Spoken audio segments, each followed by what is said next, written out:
যিসকলে মিয়া হাটাও আন্দোলন আৰম্ভ কৰিছে তেওঁলোকক সোঁৱৰাই দিব বিচাৰিছো যে অসমত এটা সময়ত অসমীয়া ভাষা বিলীন হৈ বঙালী ভাষা প্ৰতিষ্ঠা হৈছিল আৰু সেই সময়ত মাধ্যম আন্দোলনৰ জৰিয়তে অসমত পুনৰ অসমীয়া ভাষা প্ৰতিষ্ঠা হল আৰু সেই আন্দোলনত আজি আপোনালোকে যিসকলক খেদিব বিচাৰিছে এই মিয়াসকলে কিন্তু সেই সময়ত অসমীয়া ভাষা আকোৱালি লোৱাৰ বাবে তাৰ পৰৱৰ্তী কালতো বৰ্তমান সময়লৈকে অসমীয়া ভাষাক মাতৃভাষা হিচাপে আকোৱালি লোৱাৰ বাবেই অসমীয়া ভাষা কিন্তু আজিও মাধ্যম হিচাপে অসমত বৰ্তি আছে। লোকপিয়ল সমাগত বলকচোন এবাৰ বৰাক ভেলীলৈ যাওঁ, আপোনালোকৰ নেতৃত্বত আমিও লগত যাম।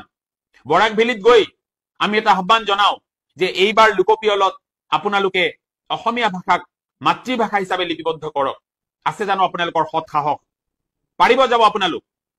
কেৱল মিয়া হাটাও কৰি মুছলমান বিদ্বেষ বিয়পাই ৰাজনৈতিক স্বাৰ্থ সিদ্ধিৰ বাবে যিসকলে যত্নবান হৈছে সেইসকলক কৈছো যে আপোনালোকে চাৰ্টিফিকেট দিয়া সেই যিসকল মানুহ যিসকলক আপোনালোকে বৰপীৰা পাৰি দি অসমত আসন দিবলৈ আপোনালোকে চেষ্টা কৰি আছে সেইসকলে অহা লোকপিয়লত তেওঁলোকৰ মাতৃভাষা কি লিপিবদ্ধ কৰে সেয়া নিশ্চয় অসমবাসীয়ে দৃষ্টি ৰাখিব।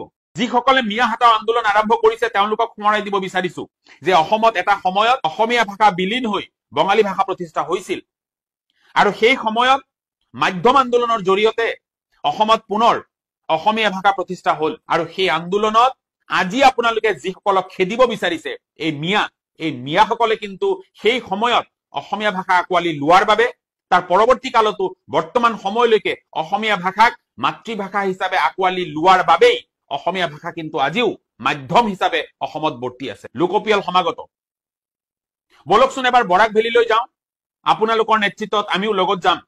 বৰাক ভেলীত গৈ আমি এটা আহ্বান জনাও যে এইবাৰ লোকপিয়লত আপোনালোকে অসমীয়া ভাষাক মাতৃভাষা হিচাপে লিপিবদ্ধ কৰক। আছে জানো আপোনালোকৰ সৎ সাহস? পাৰিব যাব আপোনালোক?